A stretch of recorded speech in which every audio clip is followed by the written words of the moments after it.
falado para os irmãos, alguns têm dado oportunidade para os irmãos estar fazendo, colocar, né, os pedidos que tem, para a gente estar meditando alguns assuntos que a gente tem procurado tratar com os irmãos sobre assuntos, escatologia, sobre arrebatamento e tudo mais, e às vezes fica algumas coisas que os irmãos pedem e gostariam de falar, embora o assunto que nós vamos tratar, a pessoa que pediu não está aqui, né? Espero que ouça depois, pelo menos, né?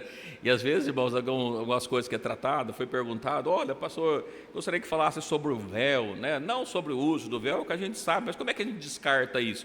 A gente vai falar, já falamos, mas a gente fala de novo, não tem problema nenhum. Mas antes de falar sobre isso, irmãos, quero tratar com os irmãos do texto que nós lemos nessa noite, que foi nos perguntado, olha, pastor, é pecado cremar o corpo, né? E é difícil responder essas coisas porque não tem um texto na Bíblia se faz isso ou faz aquilo outro. Mas nós vamos trazendo à luz da Escritura o que a Bíblia nos fala a esse respeito, né? Entendendo para os irmãos que não se trata de falar para esse ou para aquele, nada do que nós vamos falar nesta noite, mas que nós possamos ter um entendimento a respeito da palavra de Deus, o que ela fala a esse respeito, de onde que veio, por que vem.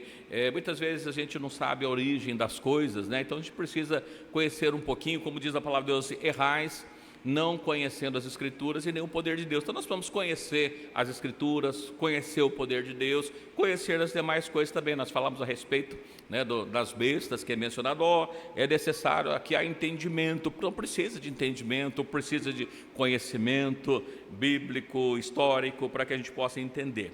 E o tema que nós vamos tratar, inicialmente, não é um tema tão longo assim, então acredito que dá para a gente falar de outras coisas também, mas falar um pouquinho sobre isso, cremar. O que é cremar? Cremar é quando se queima o corpo de uma pessoa que faleceu, em vez de estar sepultando, é feito a cremação, a queima do corpo, e depois dá-se um destino para cinzas, para o pó.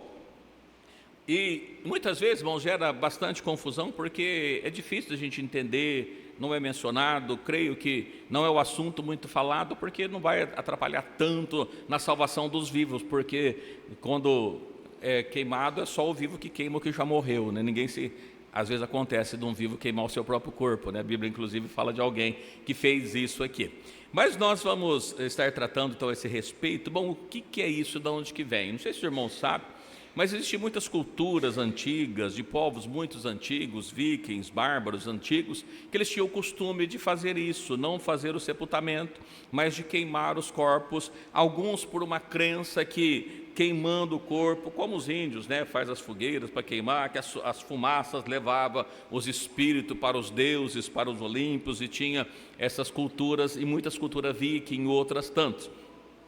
Ao passar do tempo, algumas outras culturas têm adotado isso devido à dificuldade de espaço físico. Não sei se os irmãos sabem, mas, por exemplo, no Japão, o Japão é uma lei, não faz sepultamento em covas, não tem cemitérios, porque o espaço físico, a terra é pequena, a quantidade de pessoas é muito grande, e outros, por problemas sanitários, adotaram isso. Então, se você estiver morando no Japão e morrer e não quiser ser sepultado, vai ter que levar o corpo para outro lugar, porque no Japão funciona dessa forma devido às condições que eles têm lá.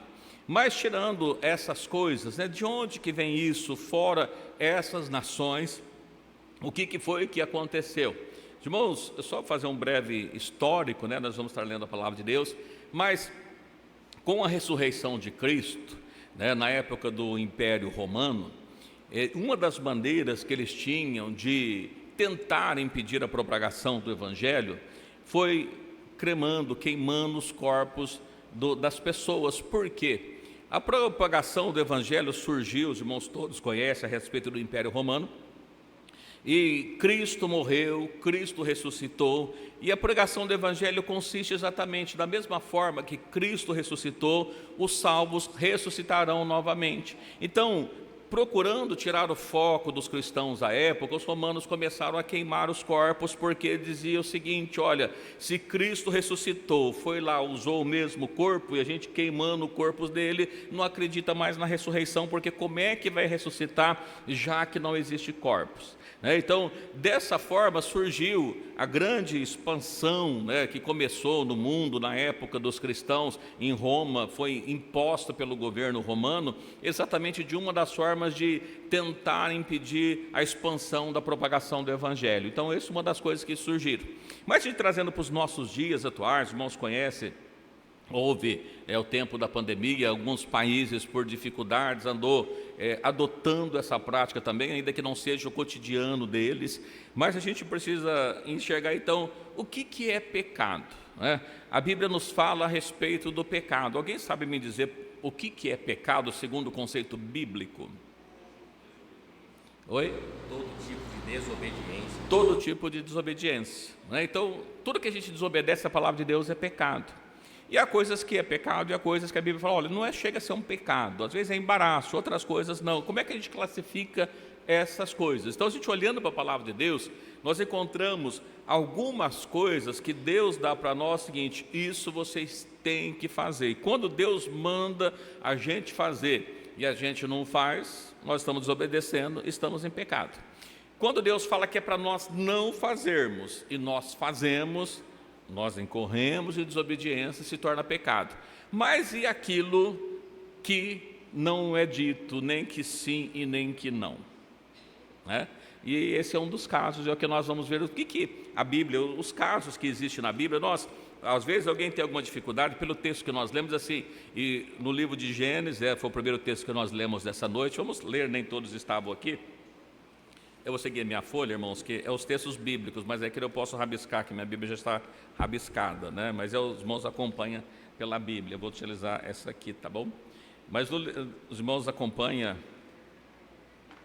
no livro de Gênesis, no capítulo 3, no versículo 19, falando a respeito, quando tem a queda do homem, a morte entrou ao mundo, ele foi colocado fora do jardim. E uma das consequências que é dado para ele, diz assim, livro de Gênesis, no capítulo 3, versículo 19, nos diz assim, no suor do teu rosto comerás o teu pão, até que tornes a terra, porque dela fostes tomado, porque és pó, e em pó te tornarás. Bom, esse é um texto que, olha, o corpo é pó, foi tirado do pó, ele precisa ser retornado para o pó.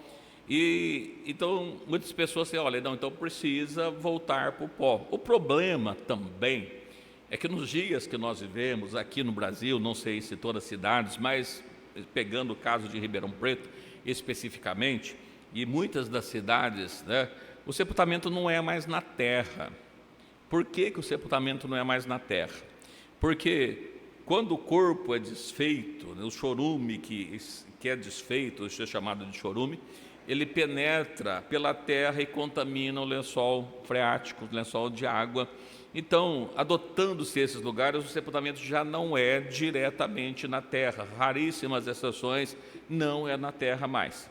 Porque, os irmãos podem observar, vai no cemitério, é feitas lá as gavetas, coloca-se ali no concreto, na verdade, e ali é consumido. E como é que fica isso, já que ele mandou ir para o pó? Então, o pó tem que voltar para o pó, tem que ser só na terra? É um problema. E aí, como foi dado, nós falamos aqui que a ideia dos romanos, se queimar o corpo, como é que vai ressuscitar se não tem corpo? Né? Não sei se alguém tem isso, como é que vai ressuscitar se o corpo foi todo queimado e foi espalhado? Como é que Deus vai fazer para achar o corpo desse cidadão, né? Dessa irmã, desse irmão? Como é que faz? E a gente vai responder essas perguntas, mas é só para lançar luz aqui, muitas vezes é comentado. Então a gente olha para cá, irmãos, a ideia de o homem tornar do pó, porque Deus fez ele pó, então assim como ele nasceu, ele voltaria a morrer, ele teria a sua vida, e aqui ele é lançado novamente. Mas a gente começa observando, olha, existem casos de queimar corpos na Bíblia. Alguns dos irmãos já leram? Não, mas nós vamos ler, né? Vamos ler, a gente não vai ler todo o texto, a gente vai pegar a parte do texto e explicar o contexto, para que a gente possa ficar um pouquinho mais claro. No livro de Josué, no capítulo 7, versículos 24 a 26, vamos fazer a leitura. Aqui no livro de Josué, os irmãos lembram que quando eles estão tomando posse da terra, havia dado uma ordem de Deus que eles deveriam entrar nas cidades, deveria destruir por completo a cidade, não poderia pegar nada daquela cidade, tudo deveria ser destruído, tudo deveria ser queimado. Mas aqui surge a figura de um homem, né? Um homem que nós vamos ler aqui, que o nome dele era Acã.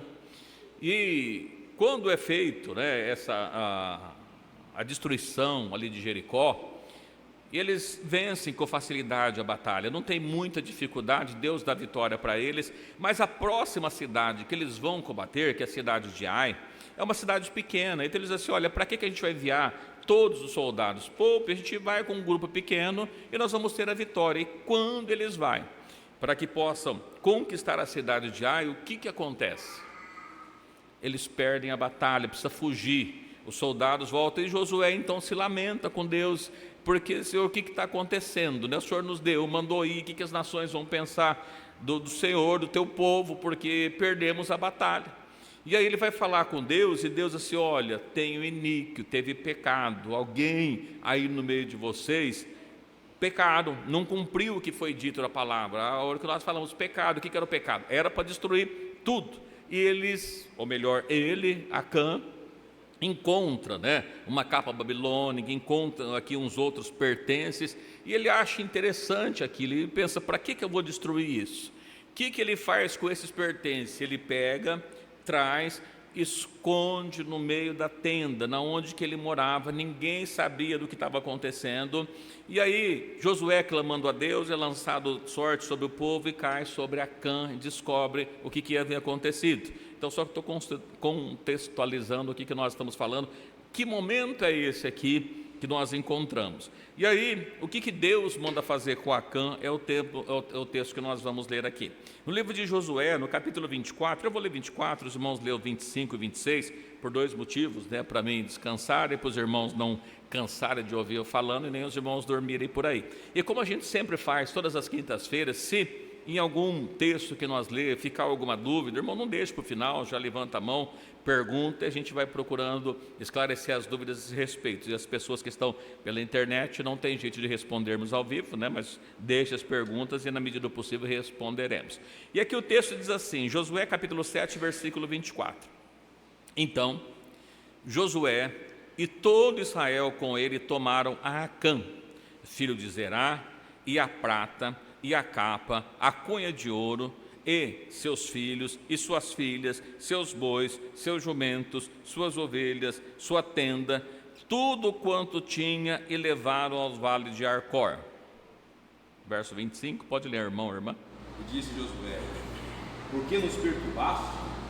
O Senhor te perturbará nesse dia.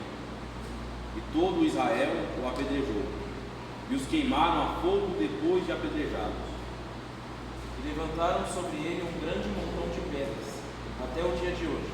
Assim o Senhor se apartou do ardor da sua ira, pelo que aquele lugar se chama Vale de Acor, até o dia de hoje. Amém. Muito bem, irmãos, perceba aqui que Deus mandou que fizesse com eles, né?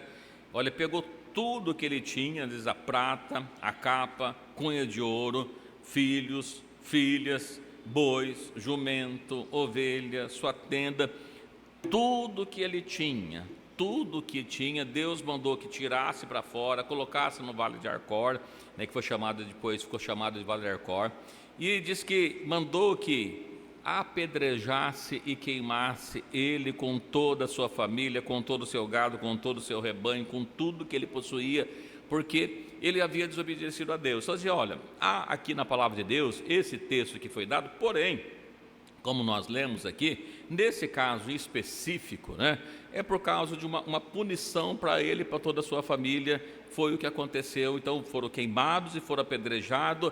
Irmãos, imagina, ele, os filhos, as filhas, eu não sei quantos filhos, quantas filhas, mais os bois, mais o jumento, mais a ovelha, a tenda, tudo que ele possuía, foi tudo apedrejado. Diz aqui, ficou um montão de pedras, né, porque foi queimado e apedrejado sobre tudo que ele possuía. Então, a primeira que nós vemos aqui, que foi queimado, foi diante de uma desobediência, uma punição que Deus deu para Acã. Mas acontece um outro lugar aqui também, no livro de 1 Samuel, no capítulo 31, de versículo, a gente vai ler de 8 a 13, também só contextualizando para os irmãos, talvez alguém pode estar estranho ao texto. Aqui foi o final da vida de Saul. Saul havia, no capítulo anterior, consultado ali uma feiticeira, né? uma cartomante para que pudesse dizer o que tinha acontecido, e Deus havia dito que no dia seguinte ele ia morrer. Ele havia desprezado a Deus, Deus havia desprezado a ele, e agora ele estava numa batalha com os amalequitas, porém Deus já havia rejeitado. E no meio da batalha acontece, né, que ele acaba morrendo. E quando ele morre, acontece isso que houve aqui, e aí a gente percebe que não se trata, né, do que houve aqui de uma punição, mas de uma maneira de preservação. Vamos ler aqui no livro de 1 Samuel, no capítulo 31, versículo 8, eu vou ler do 8, os irmãos leiam até o 13, por gentileza. E sucedeu, pois, que vindo os filisteus, ao outro dia, ao despojar os mortos, acharam a Saul e aos seus 3 filhos estirados na montanha de Gilboa, e cortaram-lhe a cabeça, e despojaram das suas armas, e enviaram pela terra dos filisteus em redor, anunciaram no templo dos seus ídolos e entre o povo. Eu li 2, né? Era só 1. Os irmãos, leiam 10, por favor. Puseram as suas armas no templo de Astarote, e o seu corpo o afixaram no muro de Bet-San.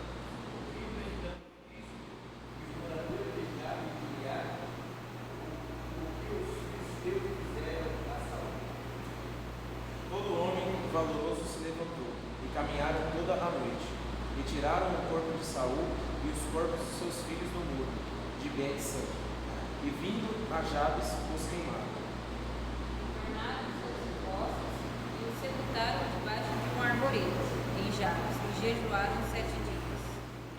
Então aqui, irmãos, o texto que nós lemos foi isso, na morte dele, né, no meio da batalha, ele e os seus 3 filhos morrem, e os corpos ficam esparramados por lá. E os filisteus, passando no dia seguinte, vendo que encontraram o corpo deles, assim que pegaram eles, né, despojou as suas armas, cortou a cabeça, enviou pelas terras dos filisteus e anunciaram nos templos dos seus ídolos, como uma forma de vitória, de humilhação com a nação de Israel. Pegava o seu rei, punia seu rei, e foi o que estava acontecendo aqui. E pegaram a arma dele, né, e levou para o templo de Baal, de Astarote, né, e o seu corpo ficou colocado preso no muro em Bet-Sean. E diz que os filhos de Jabes de Gileades, sabendo o que tinha acontecido, foram lá, resgataram o corpo dele que estava ali pendurado, puseram fogo no corpo dele, que já estava ali em decomposição, inclusive, e aí sobra os ossos que menciona aqui, que provavelmente não foi queimado, né? Eles o sepultaram como uma forma de preservação e evitar que o corpo do rei pudesse servir de vergonha e os filisteus pudessem estar zombando dele. Então foi uma forma que aconteceu. Depois nós vemos lá no capítulo de 2 Samuel, no capítulo 4, né, ele vai mencionar no capítulo 2, na verdade, 4 e 5, que Davi soube o que havia acontecido e não criticou o que eles haviam feito, porque havia feito uma bondade com a família real, com a família do rei. Então percebe aqui, olha, houve diante de uma necessidade, isso aconteceu, a Bíblia menciona dessa forma. Há um outro caso também na Bíblia, né, no livro de 1 Reis, no capítulo 16,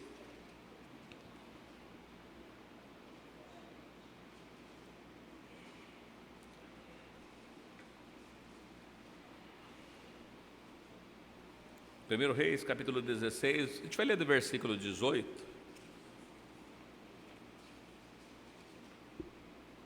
E 19. Que nós vamos ver aqui que um próprio rei, ele mesmo, diante do desespero, ele mesmo joga fogo sobre si. Primeiro Reis, capítulo 16, versículo 18, diz assim: Sucedeu que Zinri, vendo que a cidade era tomada, se foi ao paço da casa do rei e queimou sobre si a casa do rei e morreu. Versículo 19, né? Por causa dos seus pecados que cometeram, fazendo o que era mal aos olhos do Senhor, andando no caminho de Jeroboão, no seu pecado que fizeram, fazendo pecar a Israel. Então a gente observa aqui, irmãos, que o rei, né, Zinri, ele era um mau rei diante de Deus. E aí quando, diz que ali, acho que no versículo 15, parece que ele menciona que ele reinou por 7 dias apenas, né? Faz uma traição ali com Elá, que era filho de Bazã, e eles se matam, ele toma o reino, mas depois há uma revolta entre a nação, e ele, vendo que ele iria morrer, ele mesmo se mata, se coloca fogo e queima com tudo ali. Mas aqui a gente observa também no versículo 19, que inclusive por causa dos pecados que cometeram. Então também foi uma punição que ele mesmo se deu diante da sua maldade, né, que havia feito. Eu não vou ler com os irmãos, mas no livro de 2 Reis, capítulo 21, fala de Manassés, que foi um péssimo rei em Israel, que ele fazia passar os seus filhos pelo fogo, mas não fala que era exatamente da morte, mas era um oferecimento que era feito ao deus Moloque, e fazia passar pelo fogo ali. Então esses são os textos que nós encontramos na palavra de Deus, e mais um que eu quero ler com os irmãos, acredito que todos, né, que tem no Velho Testamento falando sobre isso, no 2 Reis, no capítulo 23, 2 Reis, capítulo 23, versículo 16 até o 20.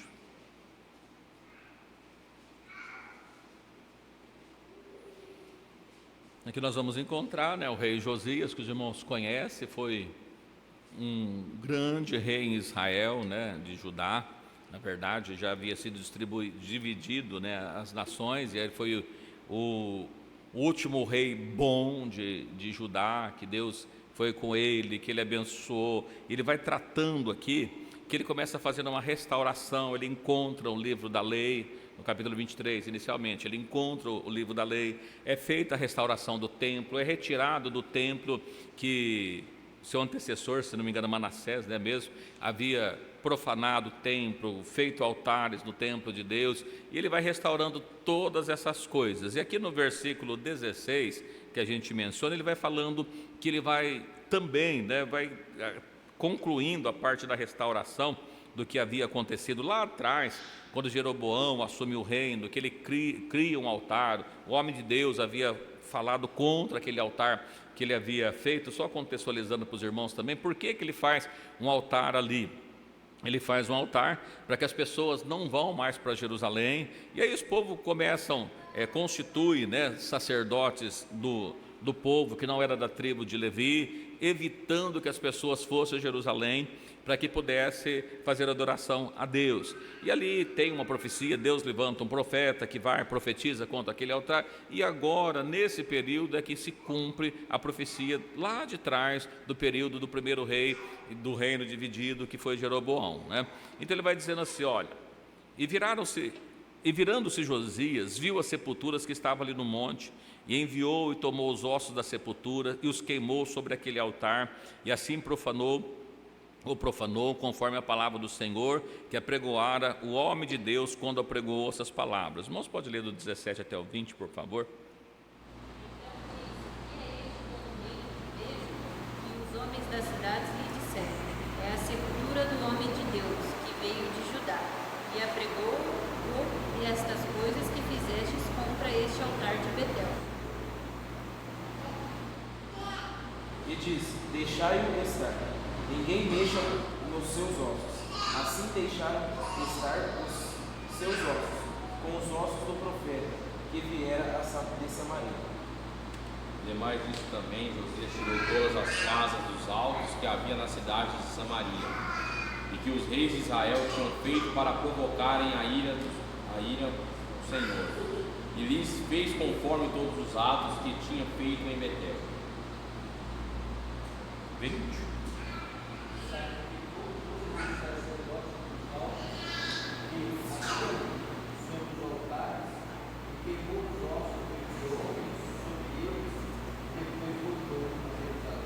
Então perceba, irmãos, que aqui também termina-se um ciclo, né, do que o povo havia cometido de pecado contra a nação de Israel, né?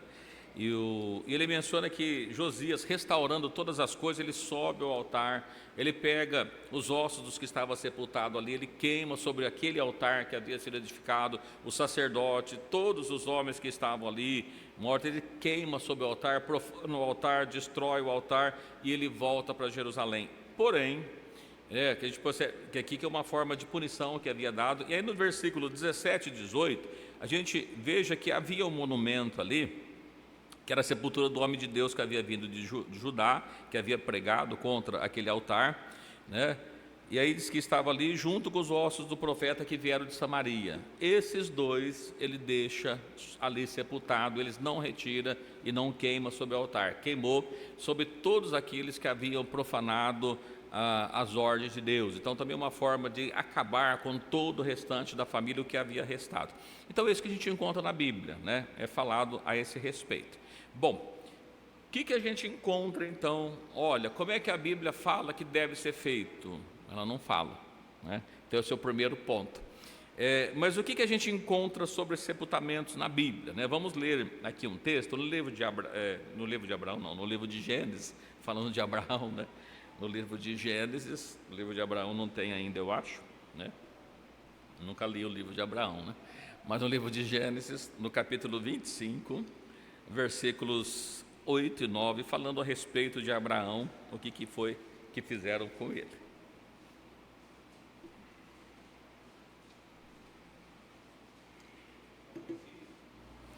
Livro de Gênesis 25, 8 e 9. Irmãos, pode achar, com calma.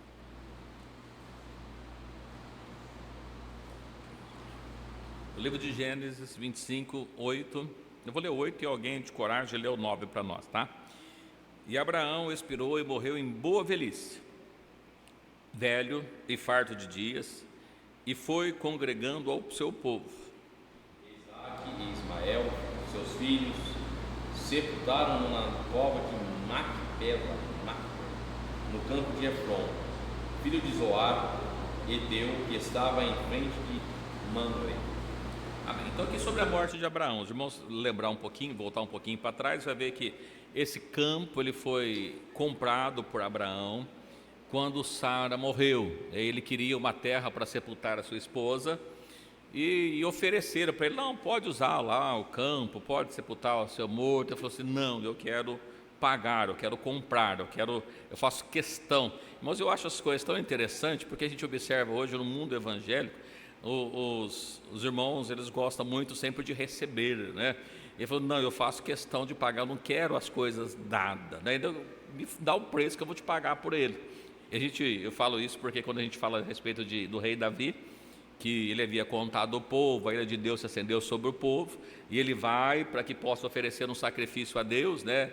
E é na beira de Ormã, diz assim: olha, não, na beira de Ormã pode pegar a terra, pode fazer o altar, pega as ovelhas, oferece o altar a Deus. Ele falou: não, eu não vou oferecer nada a Deus que não me custe, eu preciso que me custe alguma coisa, né? Então a gente precisa oferecer, mesmo que às vezes pode não ter um preço financeiro, mas a gente precisa oferecer, porque a Bíblia fala do sacrifício de louvor. Às vezes vão estar lá meio cansados, mas sacrifica, para que possa adorar a Deus e agradar a Deus. E aqui ele diz assim: então, olha, esse campo que já havia sepultado Sara, sua esposa, e diz que sepultaram com ele também na cova de Macpela. Então a gente observando aqui como é que foi o sepultamento da nação de Israel, do povo de Israel, né? No caso, já antes de formar a nação de Israel, e Abraão que foi sepultado no campo.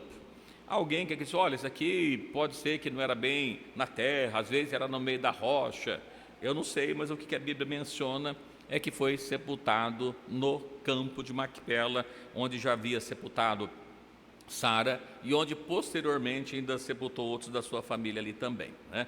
Então é o que nós encontramos na Bíblia. Vamos ver o segundo ponto. Quando Josué, filho de Num, né, que guia o povo para que possa adquirir a terra que Deus havia dado, para que pudesse tomar posse da terra, e também chega lá aos 110 anos de idade, ele também morre. E onde ele é sepultado? Vamos ler lá no livro de Josué, no capítulo 24, Josué, capítulo 24, versículo 29.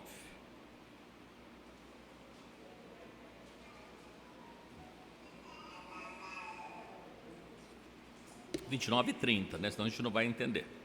Livro de Josué, capítulo 24, versículo 29 e 30. Pode ler os irmãos e as irmãs também, não tem problema não.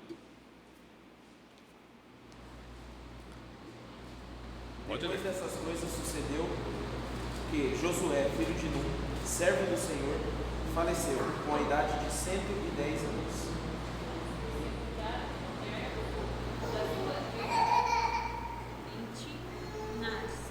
Está no monte de Efraim. morte de Josué, que ele morreu, ele foi sepultado dentro da sua terra, no termo que ele estava, mas ele menciona também que foi sepultado. Moisés, né? O que aconteceu com Moisés? Vamos ver o que aconteceu com Moisés. Moisés, às vezes, surge uma dúvida, pessoal, olha, mas Moisés morreu e foi sepultado. O diabo que não sabe na onde, mas foi, né? No livro de Deuteronômio, no capítulo 34, versículos 5 e 6.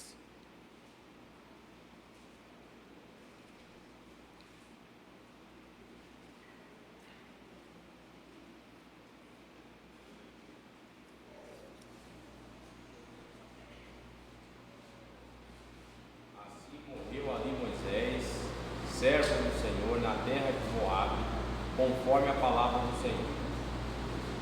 E o sepultou num vale na terra de Moabe, em frente de Bet-peor, e ninguém soube até hoje o lugar da sua sepultura. Ele fala de uma sepultura, Moisés morreu, também foi sepultado, né? Então, os que nós encontramos na palavra de Deus. Jesus, o que aconteceu com Jesus? Livro de Mateus, capítulo 27, 59 e 60.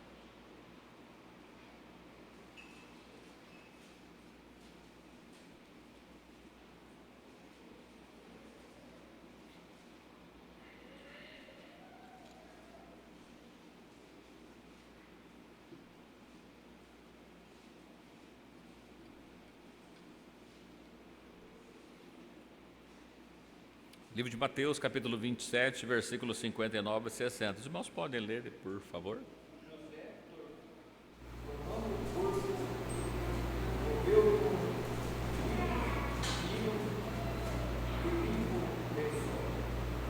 Depois do seu sepulcro novo, que havia aberto em rocha, e, rodeando uma grande pedra para a porta do sepulcro, retirou-se. O que nós percebemos é o seguinte: Jesus foi sepultado onde? Um sepulcro na rocha, não era na terra, era na rocha, talvez semelhante do que é feito hoje, né? Nós percebemos que estava lá, e como disse para os irmãos, por causa disso aqui, os romanos começaram a queimar para evitar que, olha, os outros vão ressuscitar também. Então Jesus também foi sepultado dessa forma. Mas dois textos que a gente vai ler sobre isso, né? Tendo algumas pessoas têm uma dúvida, olha, no livro de João, no capítulo 5, versículo 28 e 29,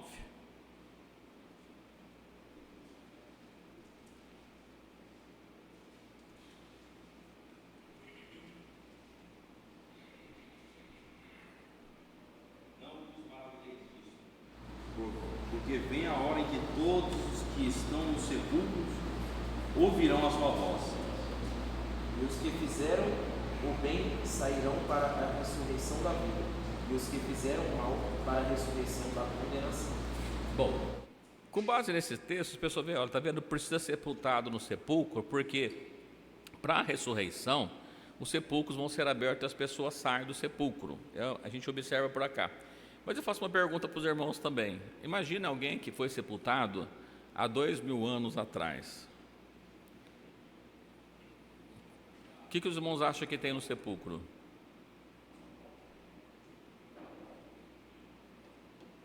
Não tem mais nada, foi tudo desfeito, né? Então falando que as pessoas vão ressuscitar, vão ouvir a voz de Deus e vai ressuscitar. E dá essa impressão, ainda só mais um versículo que falando sobre isso, né? No livro de Mateus, capítulo 8, versículos 21 e 22. Alguém, Jesus chamando para que pudesse servi-lo, o que ele fala, né? Uma das respostas que é dada. Mateus 8, 21 e 22. Pelo menos foi o que eu peguei aqui. E outro de seus discípulos lhe disse: Senhor, permita-me que, primeiramente, vá sepultar meu pai. Jesus, porém, disse: segue e deixe aos mortos sepultar os seus mortos. Isso. Por que eu estou lendo isso aqui? A gente vai pegando os textos bíblicos, a gente vai encontrar falando de sepultamento, né? Então a gente vai observando isso. Bom, aí vem a pergunta: bom, então é pecado cremar? O que os irmãos acham? Qual a conclusão que os irmãos têm a esse respeito? Não só isso, o pessoal que creme pega o pozinho e coloca no pote e leva para casa. Sim, está lá na casa, guardado. O japonês, eu achava que o japonês deixava para sempre, mas não. É um ritual que eles fazem por 49 dias, depois eles desfazem, né? Mas então a gente olhando, e às vezes acontece, né? A gente vê lá, a pessoa pega o pó, faz o café, mas era o pó do corpo que estava ali. Mas voltando para cá, irmãos, olha, qual que é o grande problema que tem assim? Olha, se vai ressuscitar e tem que estar no sepulcro, como é que Deus vai achar eles? Né? Alguma pergunta que as pessoas ficam na cabeça. Será que alguém que teve o seu corpo queimado, Deus não vai conseguir ressuscitar? Quando Deus fez o mundo, Ele fez o mundo do quê? Do nada Ele fez tudo, né? Pessoas que já morreram há 2, 3, 4, 5, 6 mil anos, não existe mais. Nos nossos meios, irmãos, já vão lembrar que antigamente as pessoas iam sepultavam na terra, as cidades foram crescendo, muitos daqueles cemitérios foram desfeitos, cataram os restos mortais que havia naqueles lugares e foi transportado para outro. Então perceba, sobrou só o osso, e cataram o osso e levaram para outro lugar, mas o corpo ficou naquela terra. Como é que Cristo vai achar ele para ressuscitar? Não, isso não é um problema para Cristo, né? Quando lá em 1 Coríntios 15, 34, diz assim, 35, né? 1 Coríntios 15, 35.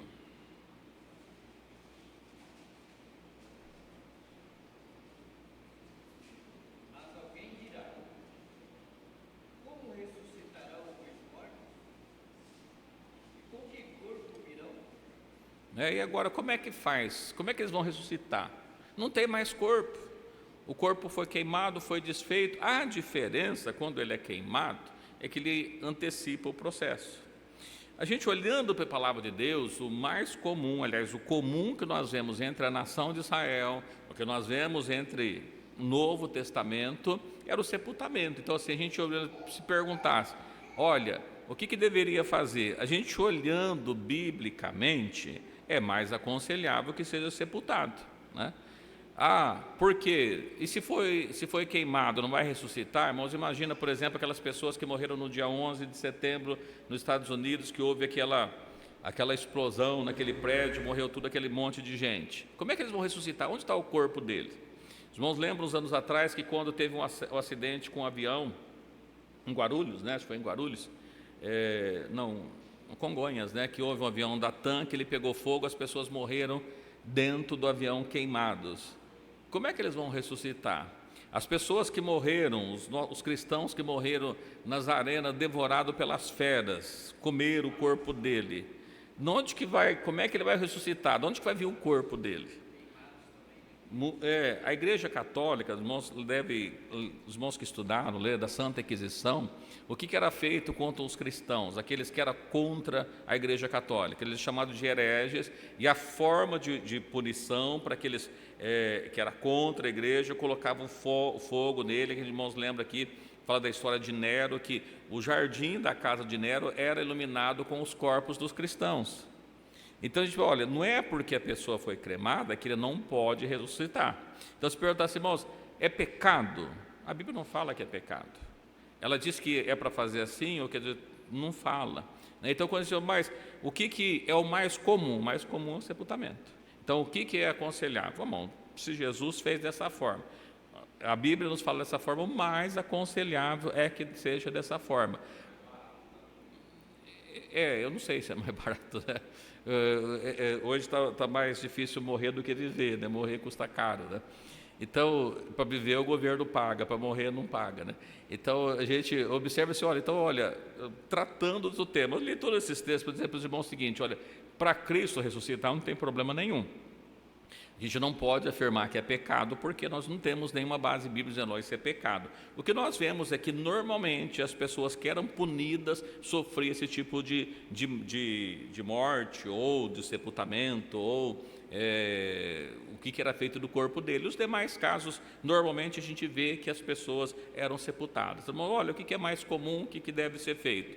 Seguindo os conselhos bíblicos, não por ser pecado, mas, como a gente observa, o mais claro, né, que a Bíblia acontece é essa forma de sepultamento mesmo, né? Então, irmãos, só para responder, é pecado, irmãos? Não, pecado não é porque nós não estamos desobedecendo, nós, a pessoa que faz, não está desobedecendo, só não pode fazer, ou deve fazer isso, o que é pecado. Então eu trouxe esses textos para os irmãos, para dar uma luz para os irmãos, né? Evidentemente que o importante é a gente santificar a nossa vida para ser salvo, amém?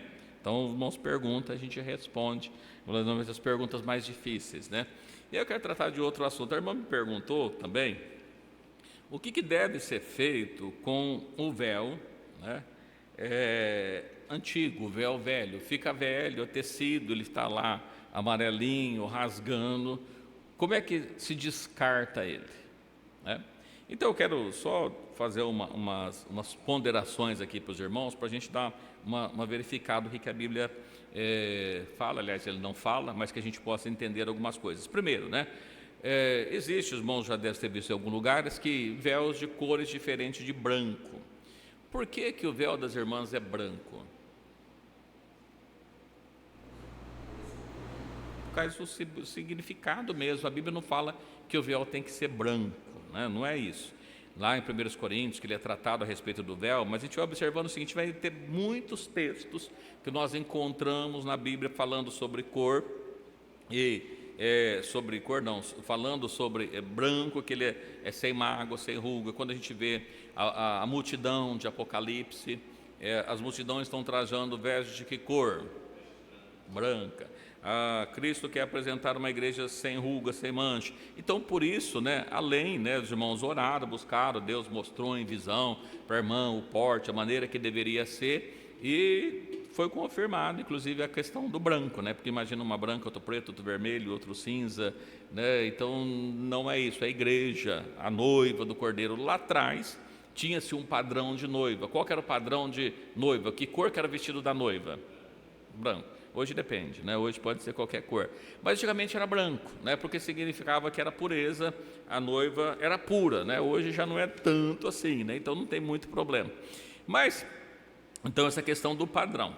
Então quando a gente olha, né? As pessoas, uma põe um véu maior, um véu menor, um véu de um jeito, um véu do outro jeito. A gente precisa entender uma coisa, véu não serve para adorno, não é adorno, não é enfeite. Para que as irmãs usam véu? Eu vou ler só um versículo que eu acho que é importante, né? Aliás, todo o contexto de 1 Coríntios, né? No 1 Coríntios de 1 até o 16, mas eu vou ler com os irmãos só o 5. Qual que é a finalidade? Para que serve o véu? Se precisar, a gente lê mais alguns, não tem problema.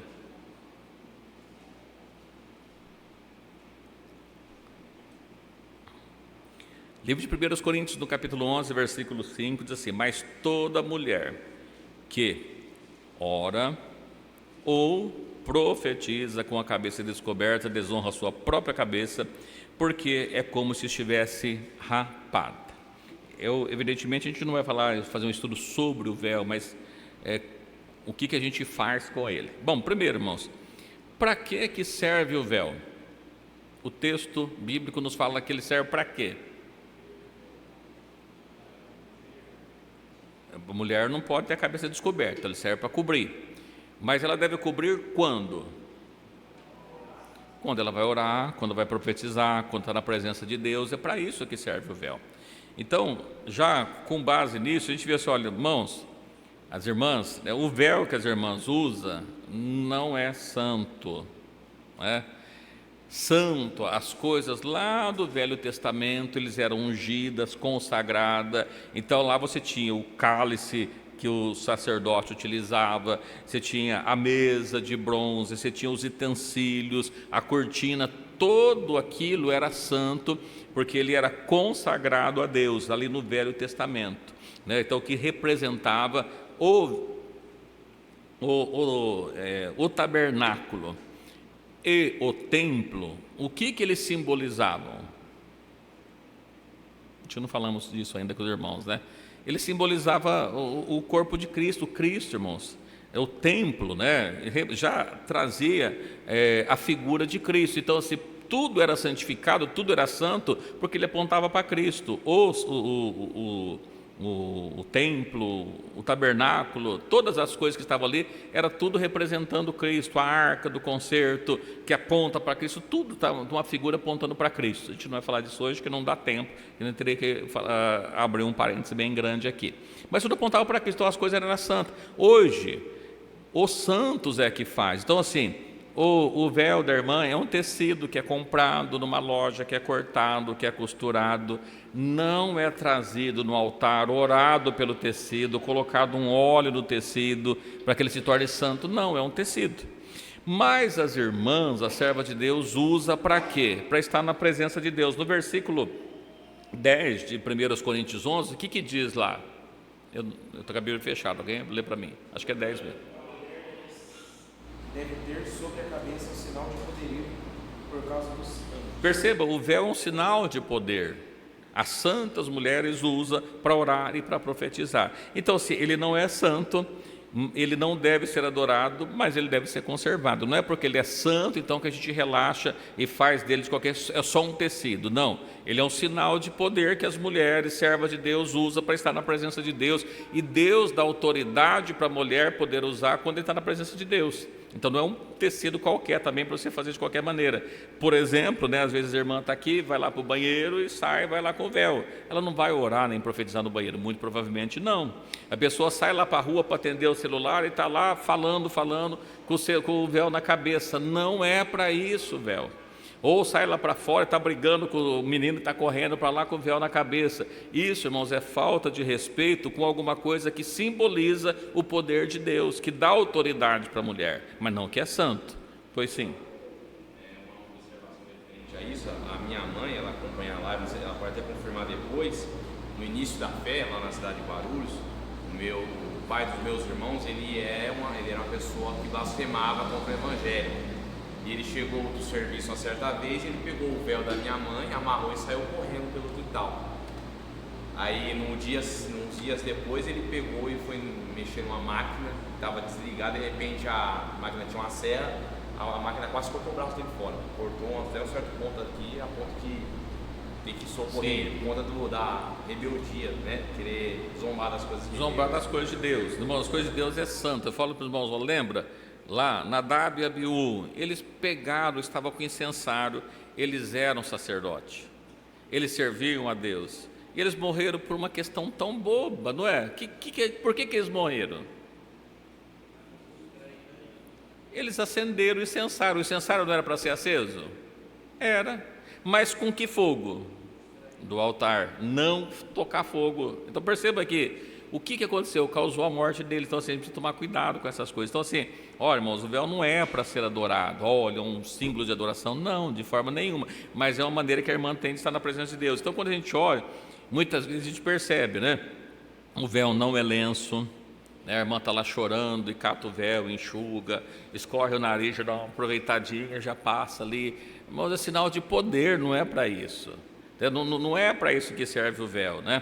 Então, traz um lencinho, fica melhor. Ou se não quiser trazer um lencinho de pano, tem de papel, que o irmão pode comprar para estar utilizando, às vezes acontece, né?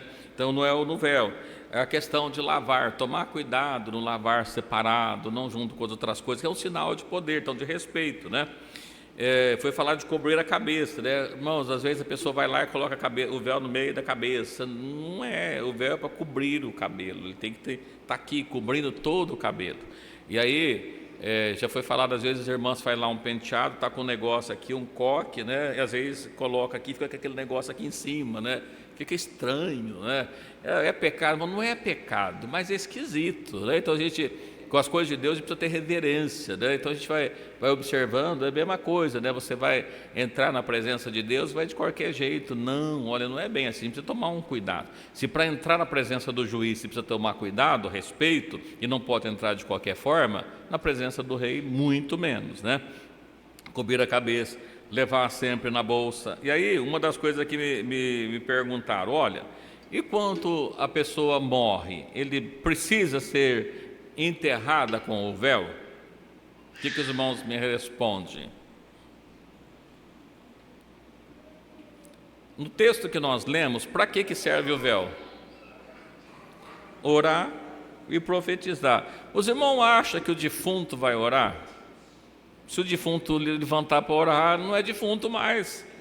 Mas de novo, se o defunto começar a profetizar, né? Então assim, mas a pessoa tem um desejo de ser enterrado com o seu véu, é pecado? Mas a Bíblia não fala que não pode. Então não é pecado, tá bom, a irmã quer, mas precisa? Não, não é para isso. A finalidade é oração, a finalidade é reverência, é profetizar, é estar na presença de Deus, estar adorando a Deus, e o morto não vai fazer isso. A Bíblia fala que os que morreram, sua memória foi entregue ao esquecimento, e mesmo que ele é um servo muito usado por Deus, ele não vai ser usado mais, ele já morreu. Então, é pecado ser sepultado com o véu? Não, pecado não é, mas não é conveniente. A Bíblia diz assim: todas as coisas me são lícitas. Tem coisa que não convém, porque não é para isso. A finalidade não é essa. Não foi feito para ser sepultado. A pessoa que está lá, aliás, o corpo que está ali é só o corpo, o espírito já não está mais ali, né? Então, e o que vai ser ressuscitado é o espírito em corpo transformado. Então é por isso que a gente fala: olha, como é que Cristo vai achar? Ele acha, pode ficar tranquilo, não vai ter nenhum problema, né? Então, os que são dele, né? Os que ele não achar, vai ficar para a segunda achada, né? Para o segundo momento. Então a gente observa aqui, olha, não é para isso, né? A irmã então perguntou assim: olha, e como é que a gente faz para descartar o véu então? O véu está velho, está amarelinho, está rasgando. Como é que descarta o véu? Joga no lixo? Não, isso é um sinal de poder. Você usou, sentiu a presença de Deus durante tanto tempo, você vai jogar no lixo? Dá para o cachorrinho dormir. Nada contra o cachorrinho, mas é um sinal de poder, ele não deve ser feito dessa forma, né? Então precisa tomar um cuidado com isso. O que eu faço, né? Olha, o que é aconselhado? A gente sempre fala as coisas sagradas, as coisas que eram de Deus ali do templo, a gente pegando um exemplo do que, não que a Bíblia fala, a Bíblia não dá para nós a orientação. Então se eu for lá, joguei no lixo, eu estou cometendo pecado? Não está cometendo pecado, no desrespeito sim, mas pecado não, né? Não é conveniente, como nós estamos falando. Uma das formas melhor que tem, a gente observando uma vez, o pastor falou: olha, o que a gente faz com o pão que sobra da ceia? Aliás, eu não sei se todo mundo sabe, né? O que faz com o pão que sobra da ceia? Ele é do pó, volta para o pó. Uma das maneiras poderia ser enterrar o véu, colocar de volta, reintegrá-lo à natureza. Vai demorar algum tempo? Vai, mas coloca lá. Pastor, não tem jeito de fazer isso. Talvez seguir cremar, não sei, né? Mas não jogá-lo no lixo, né? Porque jogar no lixo, irmãos, é uma falta de respeito. Dar para o cachorro é uma falta de respeito. Não é isso, porque você usou para estar na presença de Deus. Através dele, Deus te deu autoridade para você orar, para você profetizar. Então, não é lícito fazer isso. A Bíblia não dá para nós nenhuma orientação: olha, deve ser descartado dessa forma. Não fala nada disso. Então, por isso, eu não posso afirmar para os irmãos que é pecado. Mas não é conveniente, não é interessante, né? Porque aquilo que você tem valor para você, você não joga no lixo de qualquer forma e não descarta de qualquer forma. Então, um dos pareceres que é dado é exatamente disso, né? Se possível, que volte ao pó, que ele se reintegra à natureza, não vai ser zombado, não vai ser usado por animais, não vai ser algum bêbado por aí catar para poder se aquecer com ele fica ali reservado dessa forma, ok? Alguém quer falar alguma coisa? Pois sim?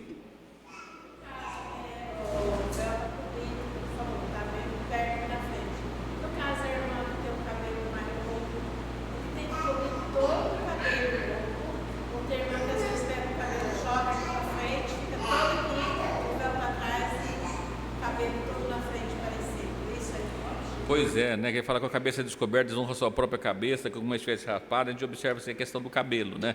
Irmãos, o cabelo, quando nós falamos do véu, nós falamos que ele representa o quê? A mulher, o cabelo da mulher representa o quê? Irmãos, lembram? Nós fizemos um estudo longo a respeito do véu. Ele representa a glória do homem. E quando nós reunimos, a glória de Deus precisa estar descoberta e a glória do homem coberta. Para isso serve o véu. Então, a ideia é que cubra todo o cabelo. Por isso tem algumas irmãs que às vezes têm o véu mais comprido, que o cabelo dela é mais comprido, às vezes precisa ir para cobrir todo o cabelo. Agora, às vezes, a outra que não tem nem o cabelo tão comprido assim, ela põe o véu na cabeça e cata o cabelo e joga para o ombro, né? o cabelo está tudo ali à mostra. Não é, ele deve ser coberto porque ele é a glória do homem. A ideia é que ele seja coberto todo o cabelo. Sim, sim. Mas o que diz na sequência? A mulher ter o cabelo crescido lhe é honroso porque o cabelo foi dado em lugar de véu, no versículo 13 ou 14, não é? 15, versículo 15. A mulher ter o cabelo crescido lhe é honroso porque o cabelo foi dado em lugar de véu. Então, assim, está exatamente, as pessoas dizem assim, não precisa usar o véu porque o cabelo já é véu. O cabelo está no lugar. E ele está representando a glória do homem, ele precisa ser coberto, a glória do homem precisa ser coberta. Esse véu natural, ele é coberto. Embora fala da sua cabeça, mas subentende, a gente olhando para o texto como um todo, que é para cobrir todo o cabelo. Senão poderia colocar no meio da cabeça, né? Até bem bom de se observar aquela do cabelo crescido, tem que tomar cuidado até com o que vai passar no cabelo, né? Sim, irmãos. Confunde o comprido com o crescido e vai lá e apara no cabelo, passa algum produto químico, sendo que o cabelo substitui o véu na escola, no seu trabalho, no seu fazer de casa, e às vezes passa um produto químico que acaba desonrando a palavra de Deus, referente a esse versículo. O cabelo caiu tudo, né? Então você observa o seguinte, olha, o que acontece? Existe algum texto bíblico que diz que a mulher não pode cortar o cabelo?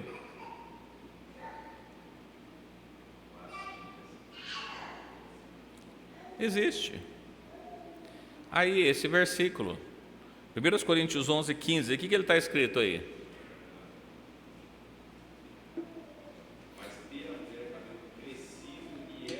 Ok, vamos parar no cabelo crescido.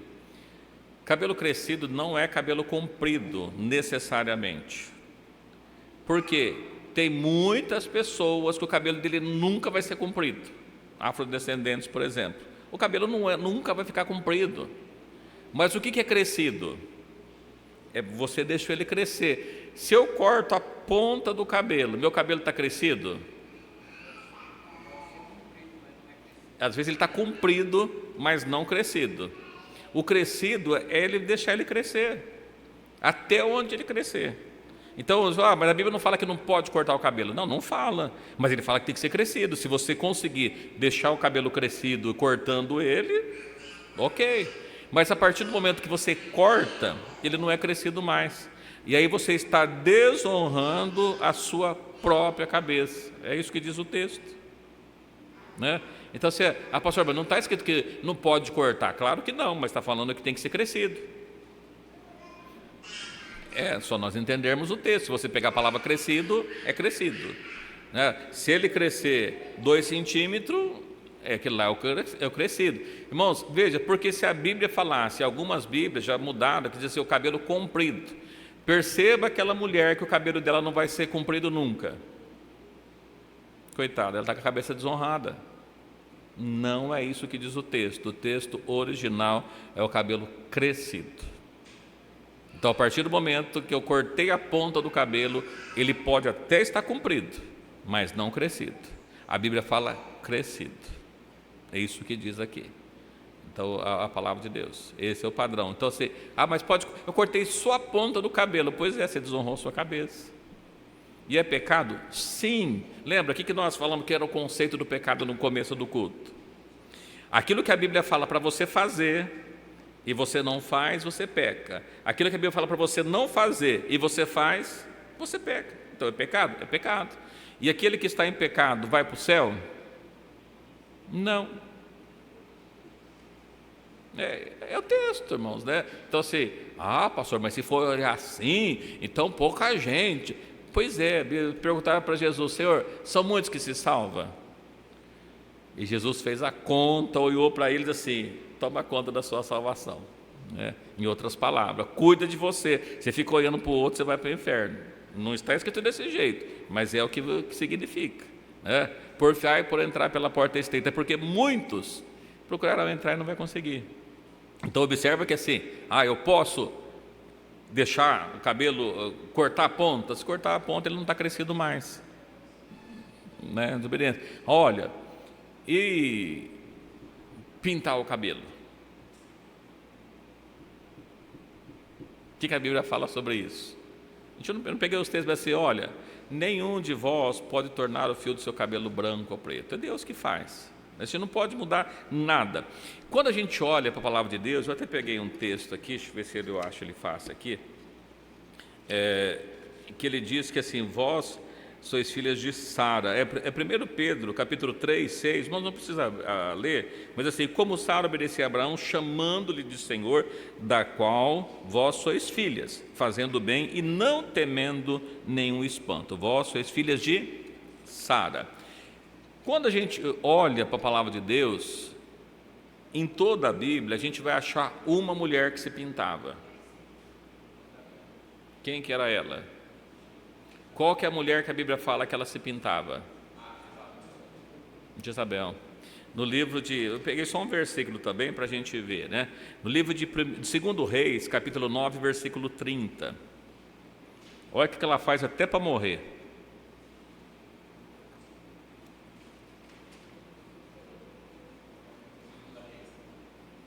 Hã?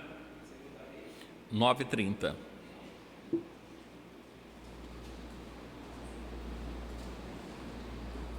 Depois Jeú veio a Israel, e que, ouvindo a Jezabel, pintou-se em volta dos olhos, enfeitou a sua cabeça e olhou pela janela. Se nós continuarmos lendo ali, ela vai falar que ela pulou e ela morreu, os cães lambeu o seu sangue lá embaixo, que ela havia caído. Perceba-se que na Bíblia a gente vai encontrar uma mulher falando aqui que ela se pintou, que chama-se Jezabel. Quando a gente observa lá em Apocalipse a mensagem das 7 igrejas, a gente vai perceber assim que não tolera Jezabel, né? Então assim, a igreja ela não tolera Jezabel, as práticas de Jezabel que fazia o povo de Deus pecar, ia contra a nação, contra os preceitos de Deus. Então, pessoal, irmão, por que a gente não pode? Primeiro que assim, por que se pinta? Qual que é a ideia de se pintar? Não é para se enfeitar? É que os irmãos perguntaram aqui, eu tirei da sequência que eu tinha aqui.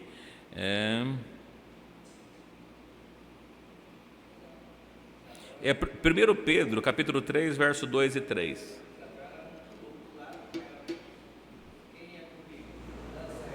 Joga ela, foi lá, exatamente, ela que foi jogada, né? Foi jogada, mas até para morrer ela se pintou, né? Vaidosa que ela era, né?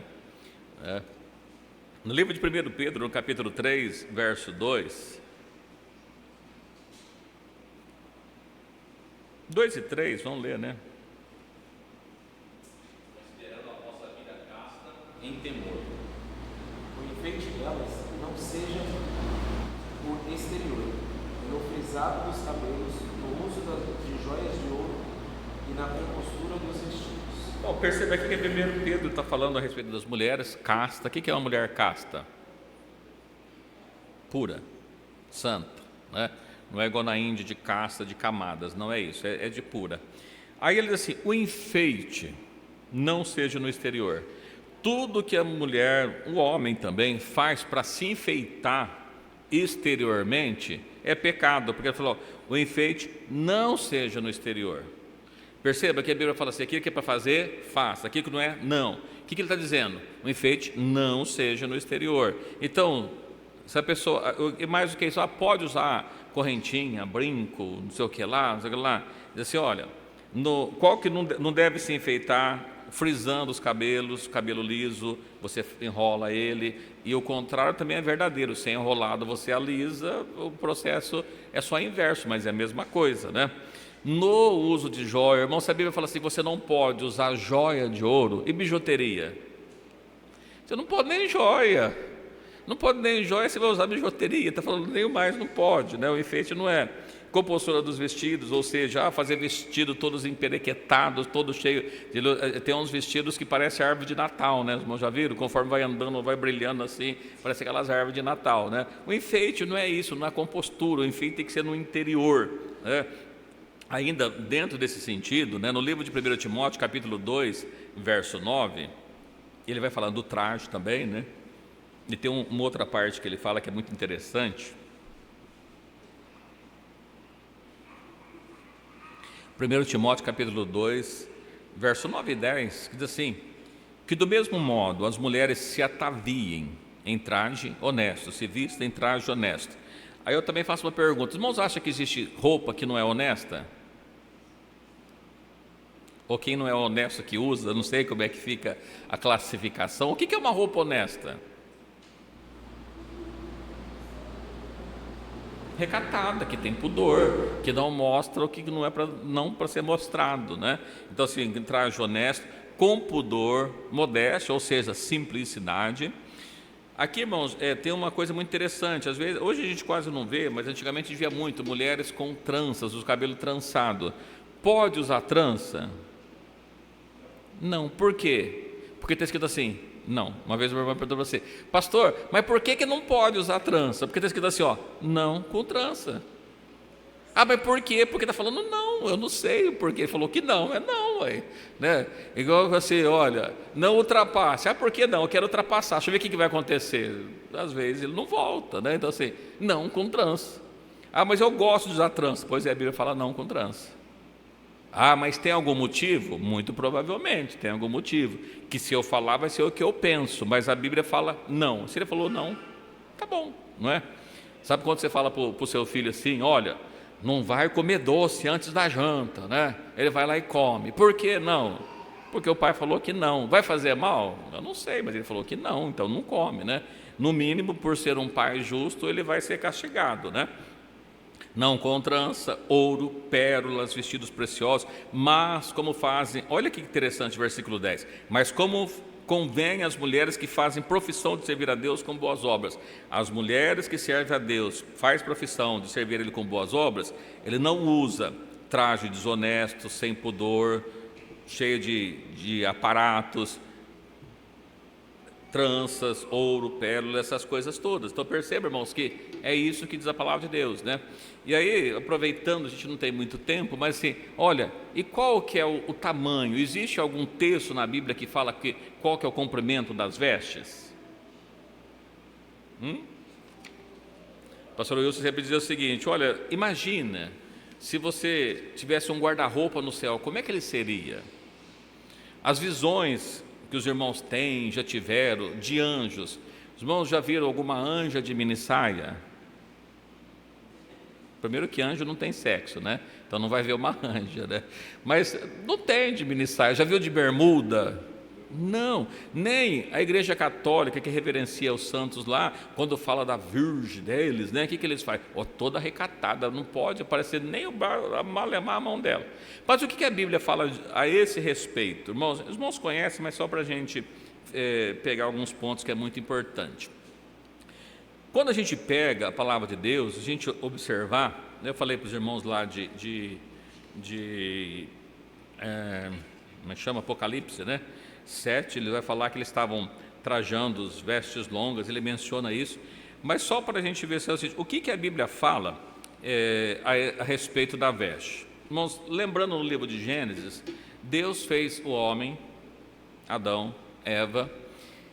Que roupa que Deus deu para ele no jardim?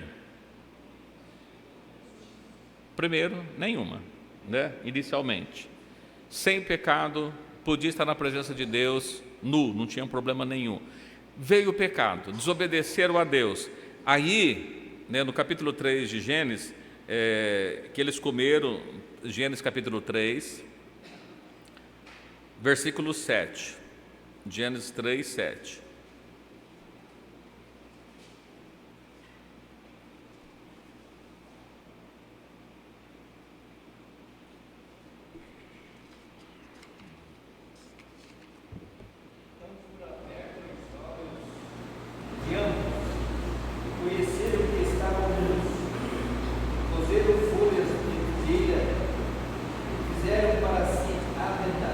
Bom, então, eles comeram do fruto que Deus falou que não era para comer, os olhos deles foram abertos, pecaram. O que eles perceberam?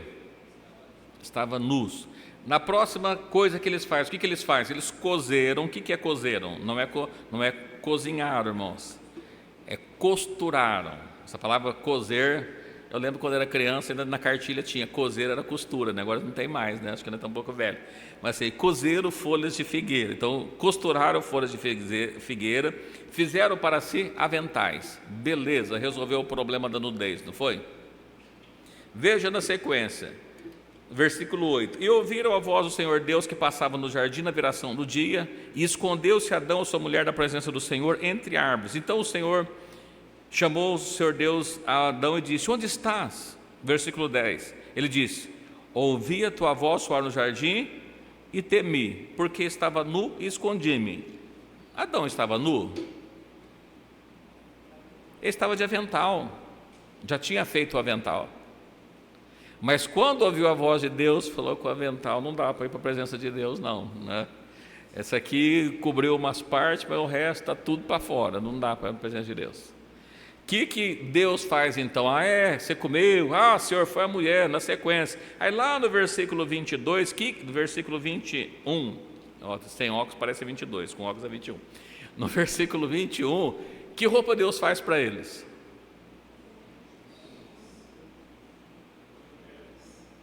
E fez Deus Adão e a sua mulher túnicas de pele e o vestiu. Fez túnica de pele, catou o animal, pegou a pele dele, imagina o calor, né? Como deve ser quente, a gente vê pessoas com casacos de pele em um lugar que é muito frio. Deus pega para ele, faz para eles túnicas. O que é túnica, irmãos? Uma roupa que prendia tudo aqui, cobriu, ficava só o pé e a mão de fora e o rosto. Isso é túnica. A roupa que Deus fez foi essa. Falou, vocês pecou? Então, por causa do pecado de vocês vão ter que usar esse tipo de roupa agora. Né? Quando a gente vê lá em Apocalipse, eu falei de Apocalipse, está marcado aqui embaixo, Apocalipse 6:11. Tem muitos outros, tá? A gente não vai ler devido ao tempo, mas só mais esse aqui. Foram dadas a cada um compridas vestes brancas, e foi-lhes dito que repousasse ainda um pouco de tempo, até que também se completasse o número de seus conservos e seus irmãos, que haviam de ser mortos como eles foram. Então, irmãos, a gente observa, olha, lá, quando chega na presença de Deus, ainda que não havia sido ressuscitado, a gente vê alguém para falar, é figura. Pois é, mas qual foi a figura? Foi dado compridas vestes brancas, não foi dado curtas vestes brancas, foi dado vestes compridas. Então, a gente observa aqui, tem muitos outros textos, mas só responder, irmãos, no culto que nós tivemos ali, eu fiquei preocupado, né? Porque a Bíblia fala a respeito de vestes longas, longas. Aí, a pastora Deus sempre menciona, olha, a Bíblia diz, não retire os limites antigos. Se você retirar os limites antigos, você vai ter problema. Tem um ditado popular que diz assim, onde passa boi, passa boiada. Deixa passar um boi, vai passar uma boiada inteira. A Bíblia não menciona vestes 3/4, meia, é veste longa que menciona a palavra de Deus. Então, eu disse para os irmãos que eu fiquei preocupado, que no culto que nós tivemos ali, né, não vamos citar nome, mas é feio mesmo, para quem usou e estiver assistindo, glória a Deus por isso, né? Mas eu fiquei preocupado, que a irmã entrou no culto, ela estava lá com uma manguinha aqui, assim, e eu falei, nossa, a irmã saiu fora da comunhão, né? Não é de Ribeirão, tá, irmãos? E aí, de repente, ela põe o véu, eu fiquei olhando, ela está na comunhão, e veio para o culto com essa roupa, veio, né? Perceba que o temor de Deus, veja o que a Bíblia fala, o temor de Deus é o quê? O princípio da sabedoria. Aquele que perde o temor de Deus, ele se torna tolo, e por isso que a Bíblia fala que nós não devemos fazer sacrifícios de tolo, porque as pessoas por aí todas estão dizendo que estão adorando a Deus. Então, não. Então perceba que esse povo me louva com seus lábios, mas o seu coração está longe. Deus não quer esse tipo de pessoa. Então a gente observa aqui, irmãos, a doutrina bíblica, não da igreja bíblica nós estamos falando, e não é usos e costumes, conforme as pessoas, usos e costumes é que os países fazem por aí, cada um tem a sua cultura, cada um usa a sua cultura, mas a Bíblia, ela menciona de vestes longas, né? Então não é manga 3/4. Às vezes a gente está fazendo os afazeres dentro de casa, dobra a manga ali, não tem problema nenhum, vai lavar, vai molhar.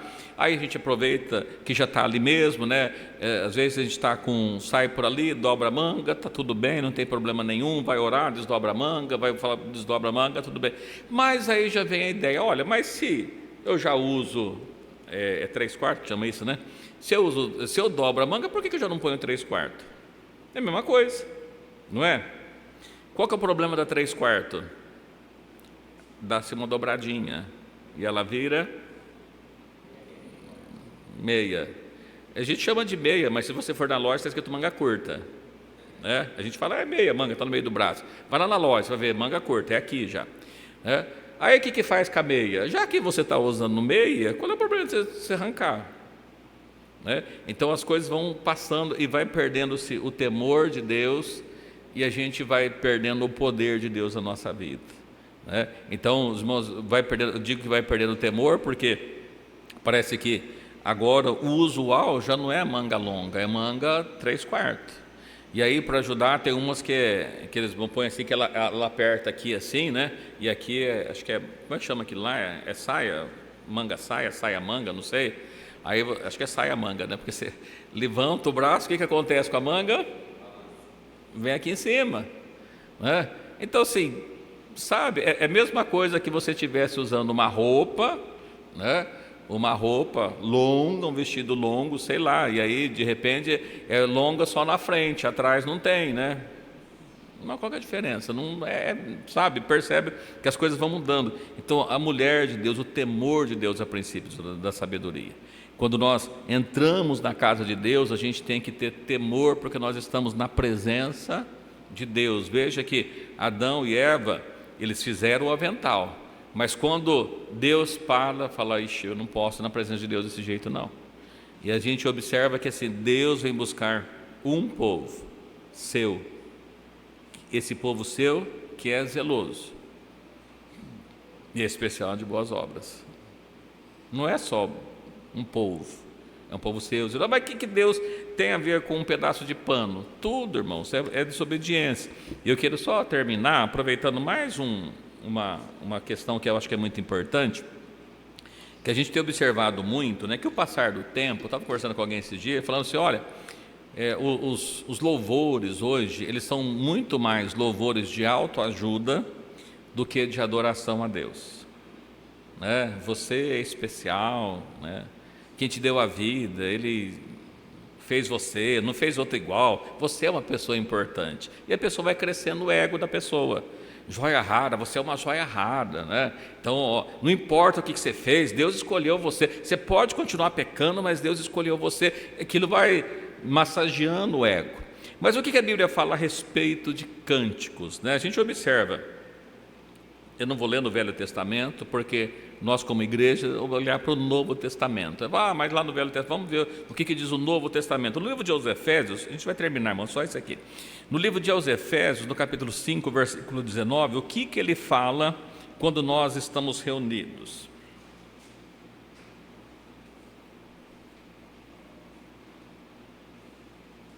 Falando entre vós em salmos, hinos e cânticos espirituais, cantando e salmodiando ao Senhor no vosso coração. Até aqui dá para a gente entender. Olha, a gente observa para cá e diz assim, o que significa a palavra salmos? Se nós pegarmos no livro de Salmos, o que nós encontramos? Cânticos dos hebreus, né? Do povo de Deus, os cristãos, quando eles iam adorar a Deus. Se irmãos pegar o livro de Salmos, os irmãos vão observar que toda letra é de adoração a Deus. Não tem adoração para o rei, não tem adoração para o cantor, não tem adoração para o músico, a adoração toda ela de Salmos é a Deus. Quando a gente observa a respeito de hinos, o que significa a palavra hino?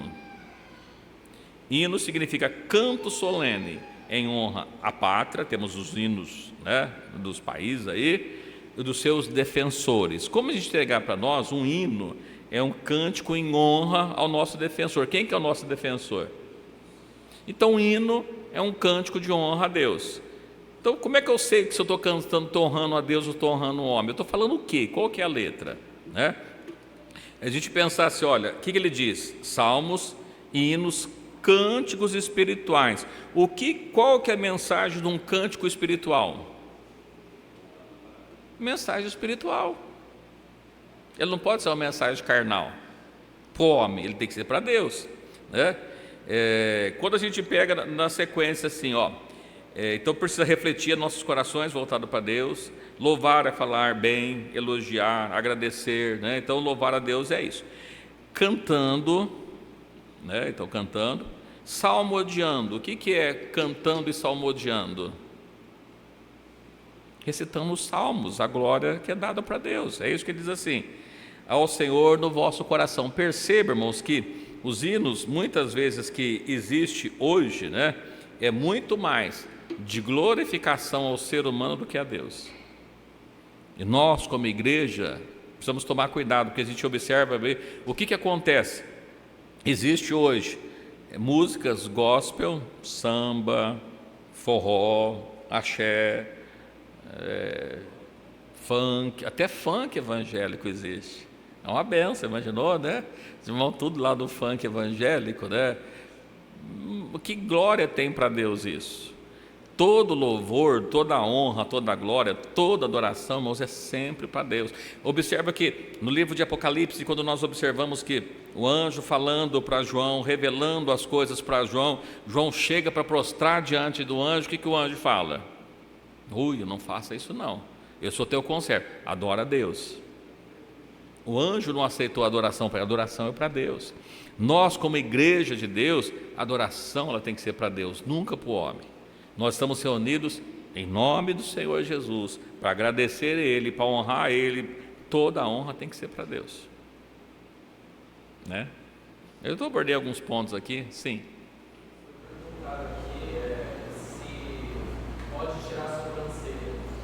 Muito boa pergunta, né? Olha, e as sobrancelhas? Pode tirar a sobrancelha? Homem ou mulher? Porque hoje os homens também tiram, né? Você precisa perguntar, né? Homem ou mulher? Irmãos, deixa eu fazer uma pergunta. Para que se tira as sobrancelhas? É enfeite? O enfeite delas não seja o exterior. É para enfeite? É. Então, se é enfeite é pecado. E pior, não sei se os irmãos já viram, que as pessoas tiram a sobrancelha e depois o que eles fazem? Passa o lápis. Então, tira a sobrancelha para ficar mais fino e depois passa um lápis para engrossar. Não faz muito sentido. Por que você vai tirar para engrossar de novo? Deixa como está. A gente às vezes quer mudar aquilo que Deus fez, irmãos. Tudo que Deus fez é perfeito, né? Então pode tirar a sobrancelha? Pode, irmãos, assim na verdade pode tirar a sobrancelha, pode cortar o cabelo, pode pintar, pode usar qualquer tipo de roupa, pode cantar funk, pode ir para o baile, pode ir para o carnaval, pode fazer tudo, só não pode entrar no céu. A diferença é para entrar no céu, né? Porque a Bíblia, há pessoas que não acreditam que o ser humano tem livre-arbítrio, mas eu acredito que o ser humano tem livre-arbítrio, ele pode escolher o que quer fazer. Aliás, o próprio Deus, né, fala para a nação de Israel: escolhe hoje a bênção ou a maldição. Então, se eles não têm livre-arbítrio, como é que ele vai escolher? Então, você escolhe o que você quer. Então, é a mesma coisa. Para que se tira o sobrancelha? Sabe o que é? É que eu peguei uma enfermidade, eu tive que fazer uma cirurgia e precisei arrancar. Então pode, não tem problema. É por problema de doença, arranca a sobrancelha, não tem problema. É problemas estéticos, é enfeite, é pecado. O enfeite não seja no exterior. Uso de joias, poderíamos tratar a questão de saltos, né? Qual que é o tamanho do salto, né? Tem uns carpão, né? Para que se usa salto alto?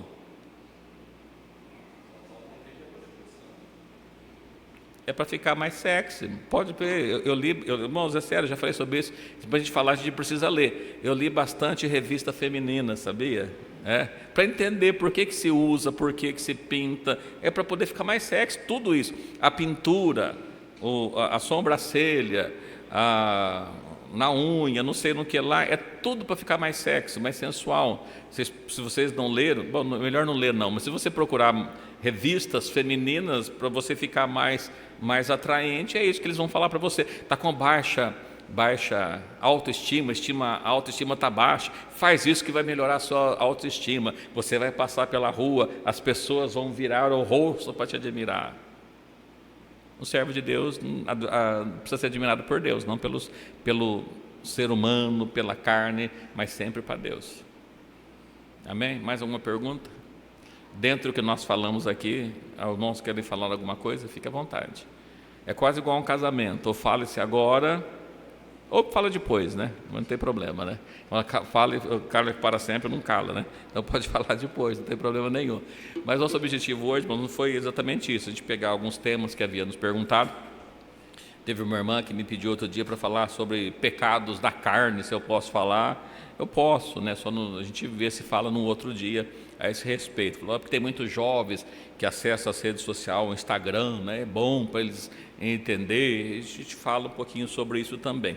E se tiver alguma coisa que os irmãos queiram perguntar, fique à vontade, pode mandar pergunta, a gente vai falando, tá bom?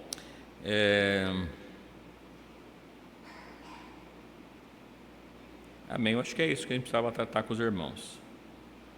Só, irmãos, eu estava lendo ontem o livro de Apocalipse, eu achei uma coisa bastante interessante, que no livro de Apocalipse ele fala das pessoas que estavam vindo de grande tribulação. É só pincelar isso aqui para a gente terminar. E as pessoas falam assim, olha, não, tem 2 arrebatamentos, um para a igreja e outro para a nação de Israel, né? Então, já falamos bastante sobre isso, mas é que me chamou a atenção num texto que eu estava lendo de Apocalipse 7, verso 9, só ler para os irmãos para deixar aqui, que está falando das pessoas que estão vindo da grande tribulação, né? Quem são eles, tu sabes e tudo mais. E ele tem uma coisa que é que no livro de Apocalipse, no capítulo 7, versículo 9, diz assim, depois dessas coisas, e olhei aqui uma multidão, da qual ninguém podia contar, aí a sequência, com todas as nações, tribos, povos e línguas que estavam diante do trono. Todas as nações, línguas, povos e nações. Quem que são essas pessoas? É a tribo de Israel? Todas as nações. E aí quando você vai lá para o versículo 14, né, que no versículo 13 assim, e um dos anciãos falou comigo dizendo, esses que estão vestidos de vestes brancas, quem são? De onde vieram? Aí o versículo 14, eu disse, Senhor, tu sabes. E ele me disse, esses são os que vieram da grande tribulação. Quem está na grande tribulação? Povos, línguas, nações. Eu já li isso aqui várias vezes, eu estava lendo ontem, falei, puxa, olha, o texto está tão claro, a gente às vezes não percebe esses detalhes, né, que está aqui. Então, infelizmente, irmãos, a igreja passa sim pela grande tribulação, não dá para ser diferente, tá bom? Deus abençoe os irmãos, as horas vão se passando. Eu gostaria de aproveitar, ainda convidar a igreja para que nós pudéssemos estar orando em favor da Dona Marina, que está conosco hoje, amanhã acho que ela vai retornar, isso, né? Ou vai ficar mais uns dias? Amanhã vai voltar para Tupã, depois vai ter que voltar, mas que nós pudéssemos estar orando. Então vamos estar orando para ela, pedindo as bênçãos de Deus, que Jesus possa dar graça, e nos próximos exames que ela venha fazer, já não apareça mais nada, né? Deus tem poder para isso. A Bíblia diz que tudo que nós pedimos de oração crendo, nós recebemos. Pediu ao pastor Aparecido que, por gentileza, pudesse estar orando em favor da Dona Marina, né, que está com essa enfermidade, ainda que os médicos dizem que está, mas Jesus pode dizer que não está mais, né?